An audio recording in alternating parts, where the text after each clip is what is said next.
इन्हें दौड़ता देखकर आप सोच रहे होंगे कि ज्यादा से ज्यादा कितना दौड़ लेंगे और दौड़कर कितनी दूर जा पाएंगे। अगर ऐसा है तो आप इनके हौसले की उड़ान नहीं जानते हैं, जिसकी बदौलत ये इतना तेज दौड़े कि एक इंटरनेशनल प्रतियोगिता में गोल्ड मेडल अपने नाम कर दिया। इनका नाम है दिलबाग, जो हिसार के कालवास गांव के रहने वाले हैं। 5 साल की उम्र में सड़क हादसे में इन्हें अपनी एक टांग से हाथ धोना पड़ा था, मगर दौड़ने का जुनून ऐसा था कि पैरों में नट बोल्ट के सहारे ब्लेड लगाकर दौड़ते रहे और नतीजा ये हुआ कि हाल ही में थाईलैंड में world ability sports youth games में 16.57 सेकंड में 100 मीटर दौड़ गए, जहां इन्हें गोल्ड मेडल से नवाजा गया। शुरू करवा दिए थे पिताजी ने लगभग 3.5 साल पहले, और अभी थाईलैंड था जी 1 दिसंबर से 7 दिसंबर तक 100 मीटर दौड़ में गोल्ड मेडल जीता है जी। इसके अलावा और भी कोई प्रतियोगिता में आपने भाग लिया था, तो और जो पाँव है आपका ये कैसे? ये 2011 में जब मैं खेत में से गांव में जा रहा था, तब टाटा 407 मेरे ऊपर चढ़ी गई थी, जिसके कारण मेरा एक्सीडेंट हो गया था और टायर डैमेज हो गया था।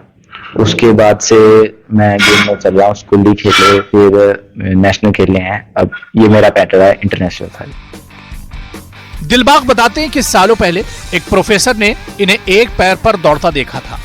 दिलबाग के जज्बे को देख रिटायर्ड प्रोफेसर MS मलिक ने अमेरिका से 5 लाख रुपए में यह ब्लेड मंगवाया, जिसके बाद दिलबाग ने जब दौड़ना शुरू किया तो कभी पीछे मुड़कर नहीं देखा। दिलबाग के पिता ने उसके सपने को पूरा करने के लिए अपनी नौकरी छोड़ी और बेटे के सपने को सच करने में जुट गए। वो बताते हैं कि कैसे दिलबाग साल दर साल अलग अलग तरह के मुकाबलों में कामयाब होते चले गए। ये जी 2-2.5 घंटा सुबह प्रैक्टिस होती है, 2-2.5 घंटा शाम को होती है, 1 घंटा सुबह आने का जाने का होता है, 1 घंटा सुबह शाम को आने जाने का होता है। यूं करके पूरा दिन ही मान लो चला जाता है हमारा। तो आप क्या करते हैं? मैं कुछ ही नहीं, इसका बस लेके आना लेके जाना काम। नहीं, 2011 से मान लो 2013 से हमने इसको स्कूल में खिलाया था, उसमें भी मान लो डिस्ट्रिक्ट मेडल था, इसके स्टेट मेडल हो गया। 2021 में गिरी सेंटर ले गया था मैं पवन लंबा के पास 100 मीटर और लॉन्ग जंप के लिए।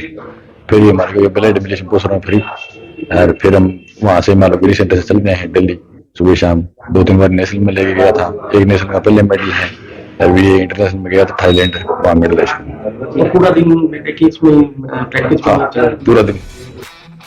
दिलबाग की कामयाबी के पीछे उनके ट्रेनर अनिल कुमार की भी बड़ी भूमिका है। हालांकि वो दिलबाग की कामयाबी की वजह दिलबाग के जुनून और हौसले को ही बताते हैं। मान लो जैसे वीक में 2 दिन के सेशन होते हैं, तो 2 दिन आता है, 2.5-3 घंटे एक्सरसाइज होती है।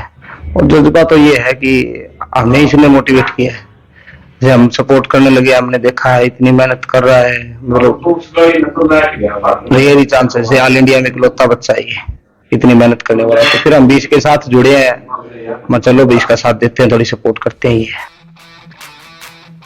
दिलबाग की इस दौड़ से न सिर्फ देशवासी बल्कि विदेश के लोग भी हैरान हैं। ब्लेड लगाकर हवा से बातें करने वाले दिलबाग हरियाणा के इकलौते ब्लेड रनर बने हैं, जिनकी कामयाबी बताती है कि पंख से कुछ नहीं होता, हौसलों से उड़ान होती है।